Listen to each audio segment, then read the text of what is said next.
I'm Jeff Glor from CBS Saturday Morning. Welcome to The Dish. Today we bop around Boston to visit 3 restaurants bringing Italian flavors to the hub. We'll meet the unofficial mayor of Boston's Little Italy, who's preserving Italian traditions and fulfilling his late immigrant father's dream of owning a restaurant. Then we meet a renowned chef and author whose love of fine dining started on a first date. But first, we meet Chef Douglas Williams. After gracing kitchens from Southeast Asia to Europe, he settled down in Boston with his restaurant, Mita. Translating to generosity, Mita's portions and hospitality exemplify exactly that. Dana Jacobson visited the Roxbury neighborhood to see for herself. We have gnocchi cacio e pepe, just cheese and butter, lasagna. If Chef Douglas Williams' eyes light up at a table, Paquali bolognese, roasted chicken over orzo. It's because dishes like these combine his twin passions. Bucatini alla matriciana, spaghetti con pesto. Hospitality. But I want to split the recipe. And teaching. What do you love about making pasta? What do I not love about making pasta? I mean, it's like Play-Doh, the sandbox, and the kitchen table all in one. And to be able to teach that to someone and to see that spark happen, that is the key. Parmesan, nutmeg, salt, and pepper. Okay. Just gonna add that to the bowl. Williams asked if he could share that spark with me. All right, so now you just wanna bring it up from the bottom. There you go, just like that, bring it up from the bottom and just fold in gently. By teaching me to make gnocchi, the airy and doughy Italian dumplings. And you wanna try to just go for a rectangle, something that resembles a rectangle. Okay? In a matter of minutes, his mission is accomplished. Just like this. Lovely, lovely, lovely, perfect. There we go. This is so awesome. You just give them a little bounce. Now we're gonna make gnocchi cacio e pepe. Douglas Williams traces his passion for hospitality to his childhood in Atlantic City, where his father worked as a chef and his mother as a waitress on casino floors. He credits a 5th-grade teacher for his passion to learn and pass knowledge to others. It was a sense of enlightenment, finding out about Europe and finding out about what Africa may be like. It's just a magical sense of almost euphoria. But as a teenager, the euphoria was tempered by a chronic illness, which unexpectedly turned out to be a gateway to his culinary future. Being diagnosed with Crohn's when I was 16 obviously was an extremely formative time in my life, not knowing which direction to go. When you're 16, you want to eat pizza and burgers with your friends and lots not of care, cereal. right? And lots of cereal. Once that happened, I immediately grew up and realized that I need to start liking mushrooms. I need to cook eggs perfectly. I need to be open. And that allowed, obviously, the floodgates to open up and everything changed for me. After high school, Williams said while he wasn't set up to go to college, he did have something else in mind. I knew I wanted to go to cooking school and immediately start to travel. And in cooking school, I got to visit Vienna, Austria, which completely changed my life. Why? Well, I got to see Europe and see a Michelin star restaurant for the first time. One of my passions is classical music. And to see a place where Mozart played with no speakers and to feel the reverberations come through your body. I remember crying. I remember feeling overly emotional. And I said, I want to repeat this. With that, Williams began a journey to kitchens around the world, from Southeast Asia to Boston and then New York at Chef Paul Liebrandt's Michelin-starred restaurant, Cortone. New York was a dream. It had the busyness that I wanted, had the bustle. It was very cutthroat. There was no guarantee that I would have a job the next day. If the mistake was made, That's New York. if a sauce was burned, Right. I knew I had to be as perfect as I possibly could be. And from there, I knew I wanted Paris next. After a stint at another Michelin-starred restaurant in Paris, Williams returned to Boston, where he broke out on his own with Mita. What is the meaning of the name? So, Mida is actually 2 words in Italian. It's separated by an apostrophe, and that we translated directly to generosity. And that's the pillar that we stand on. That's how we price the food. That's our portion size. That's how we greet you. That's how we pour wine, thankfully. Yay! Mita sits right at the busy intersection of Boston's upscale South End and the more blue-collar Roxbury neighborhood. Cheers. Cheers. Cheers. From afar. From afar. It's earned Williams acclaim as the only black chef owner in Boston fine dining, but he hopes his mostly Roman-style eatery is known for being accessible to anyone who can use a fork. The pasta, the difference of a homemade pasta is everything. It is. Would you like some of the gnocchi? I would, of course. Homemade? Of course. There we go. Thank you. Oh, you'll be very full. This is why I did not need to eat lunch today. Along with chef and restaurateur, the titles Williams is most proud of are husband and dad. His two boys, not unlike himself at their age, the perfect pupils. Your life as it is now, is this what you as a little boy thought that it would be? Tenfold. This is exactly my dream.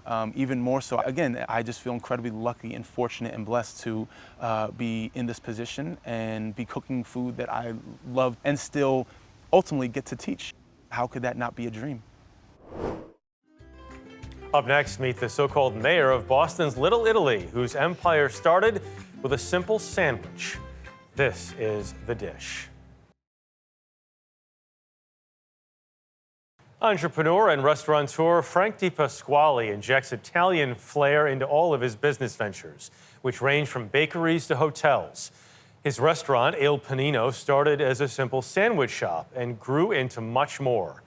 Dana Jacobson met him for a bite in Boston's North End. This is our love, this is our passion, this is what we live for. It's just the love of what we do. With a veritable feast before him, Boston restaurateur Frank Pasquali speaks from the heart. I wake up, I can't wait to see a new dish that the chef is making. I can't wait to see the smile on the customer's face as they're sipping their wine or eating the food or saying something nice on the way out. This array of favorite Pasquali Ventures dishes includes zucchini pasta with provola parmigiano and reggiano, margherita pizza with hand-crushed tomatoes, gnocchi alla sorrentina, even a signature espresso martini. But Pasquali sets his sights on the simple sandwich he says started it all. Homemade prosciutto, de Parma, buffalo mozzarella, tomatoes, vine-ripe tomatoes, extra virgin olive oil, a little bit of basil. My first restaurant is named under that particular sandwich, and we started it as a panino and we turned it into a trattoria, which happened in 1987, which is I think about 34 years ago. Longer than we want to remember, yeah. And here we are today. Pasquali's father was the first to dream of building a food business here in the United States, bringing his family to Boston from San Giuseppe, Italy. The city's North End quickly became home. This is honestly the greatest neighborhood probably in the country. Why? It's because people make places. Places don't make people. All right, guys. And outside of every door, you will see either an owner or a manager greeting you, loving you, hugging you. My father was here all the time, making sure that Naples won the soccer match of the week. And we had espressos here, and he would buy me a little Toroni and or confetti. And I was always by his side from when I was 4 years old till the day he passed away. Just 15 at the time of his father's death, Pasquali says that's when he became the man of the family. After college, he launched his first business, a shoe store. I didn't like the fact that I had to sit there all day long and size people's feet. Right. And so I said, you know something, my real passion is food, so let me get started with food. That's when that first North End restaurant, Il Panino, came to be. This started off as a simple sandwich shop. Pasquali traces his culinary yearnings to his trips back to Italy. Most of my friends, they'd be looking at the beautiful girls at the beach, but I spent most of my time in kitchens and restaurants because that was my passion, to watch the pizza man, the way he slapped the pizza, how he turned it in the pizza oven, how he crushed the tomatoes by hand. I'd watch the people make the zucchini pastas, the mothers make the gnocchi. It was a passion, it was love, it was everything that I always wanted to be. It's those Italian traditions that Pasquali has brought to each of his restaurant ventures, like homemade buffalo mozzarella and fresh-baked bread. But it's more than just the food. I always wanted to be the best. And I always say it in all my meetings, people don't remember who comes in second. So my strive was to be the very best restaurant that I could be. And I hired the right people to do the right job. You brought chefs over from Italy. I brought chefs over from Italy, and a lot of them ended up staying here. A lot of them ended up marrying here, and a lot of them ended up never leaving again. And they're still a part of my team. A team that has a huge footprint in that same North End Pasquali first wandered in as a child. And in some ways, not much has changed. We start every morning at my coffee shop. We have our espresso or cappuccino, and we talk about last night. We talk about our food. Like I said before, this is the greatest community in the country. We help each other with menus. We help each other with buying. If someone runs out of a certain product, they could definitely come to my restaurant, or I could go to their restaurant. Frank, that seems so rare to me because you are competitors and you're right next door, that you would help each other in that way. But competitors bring up our game. So we all become a little bit better. The unofficial mayor of the North End, Pasquali, would be the one to find the positive spin. He's also the one that, even in tough times, is trying to look ahead. How old are you? Oh, do I have to say? You don't if you don't want to. It's 68, do you ever going on 55. I was going to say, do you ever see not working at this pace? I think with the espresso martinis and the espressos that I have every single day, which is usually about 5 or 6 of them, it keeps me going, and I think I'm going to try to hit that 100 someday. Also, can I say cheers to that? Cheers. Cheers to that. Cheers. And as we toast that future, Pasquali can't help but turn to the past in reflecting upon all of his success. If you could have this meal with anyone past or present, who would it be? Oh, wow. Wow.